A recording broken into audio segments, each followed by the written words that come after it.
अगर आप भी ऑनलाइन बगैर किसी सॉफ्टवेयर को डाउनलोड किए अपनी टाइपिंग स्पीड को बेहतर बनाना चाहते हैं तो आज की वीडियो आप ही के लिए है। टाइपिंग हमारे लिए बहुत जरूरी होती है, चाहे फिर वो टेक्स्ट मैसेज के लिए हो या कुछ डॉक्यूमेंट वगैरह लिखने के लिए या फिर जब आप किसी टाइपिंग जॉब के लिए अप्लाई करते हैं उसके लिए। टाइपिंग हमारे पास बहुत ही अहम होती है, चाहे वो फिर मोबाइल के कीबोर्ड पर हो या फिर लैपटॉप पीसी के।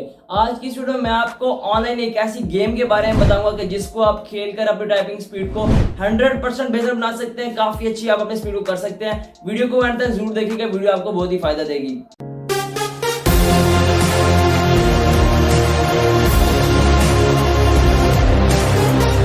बिस्मिल्लाहिर्रहमानिर्रहीम, मैं हूं फवाद आसिफ और आप देख रहे हैं टेक से प्लस यूट्यूब चैनल। फ्रेंड्स, आज की इस वीडियो में मैं आपको एक ऐसी गेम के बारे में बताऊंगा कि जिसको आप जब खेलेंगे तो आपकी जो टाइपिंग स्पीड है, चाहे वो फिर मोबाइल पर हो या फिर लैपटॉप पीसी पर, आप उसको इजीली ऑनलाइन खेल सकते हैं और अपनी टाइपिंग स्पीड को बेहतर बना सकते हैं। बगैर किसी वक्त जाए की वीडियो को शुरू करते हैं। तो चलिए इस गेम को मैं अपने लैपटॉप की स्क्रीन पर आपको दिखा देता हूँ, आप इसको मोबाइल में भी इजीली ऑनलाइन खेल सकते हैं। तो फ्रेंड्स, यहाँ पर मैं अपने लैपटॉप की स्क्रीन पर आ चुका हूँ और अब मैं आपको बताऊंगा कि वो कौन सी गेम है जिसको खेल के आप अपनी टाइपिंग स्पीड को बेहतर बना सकते हैं। आपने सिंपली यहाँ से गूगल क्रोम पर आ जाना है और यहाँ पर आने के बाद आपको टाइप कर लेना है Z type. Simply search box में सर्च कर लेना है Z टाइप और यहाँ फर्स्ट पर ही आपको एक लिंक शो होगा ZTY.pe। आपने सिंपली इस पर क्लिक कर देना है। फ्रेंड, जैसे आप इस पर क्लिक करेंगे तो आपके सामने कुछ इस तरह की ये गेम ओपन हो जाएगी। यहाँ पर आप इसको सेटिंग हिसाब से भी कर सकते हैं, इसका साउंड वगैरह या फिर म्यूजिक वगैरह भी। आपने सिंपली यहाँ से न्यू गेम पर क्लिक कर देना है और फ्रेंड्स ये आपके सामने कुछ इस तरह की लोडिंग शो करेगा। अब आपको क्या काम करना है, आपको सिंपली यहाँ जो वर्ड्स आ रहे हैं उनको आपने टाइप कर लेना है अपने कीबोर्ड पर और यहाँ पर आपके सामने ये इसको ओपन कर देगा। आपने फ्रेंड्स इसी तरह अपनी टाइपिंग को बेहतर बनाना है। यहाँ जो लफ्ज़ आएंगे आपको मिले हुए, आपने सिंपली उनको कर देना है। फ्रेंड्स, जब आप इस तरह करेंगे तो आपको ये थोड़े मुश्किल टास्क देता जाएगा। यहाँ पर आप देख सकते हैं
तो फ्रेंड्स एंड पे ये आपको आपकी बता देगा किस तरह की आपकी प्रोग्रेस रिपोर्ट आई है। फ्रेंड्स, इस गेम को आप इजीली मोबाइल पे भी खेल सकते हैं अपनी मोबाइल की टाइपिंग को बेहतर बनाने के लिए। फ्रेंड्स, कैसे लगी आपको हमारी आज की वीडियो? उम्मीद करता हूँ आपको वीडियो पसंद आई होगी। मिलते हैं नेक्स्ट वीडियो में, तब तक के लिए खुदा हाफिज।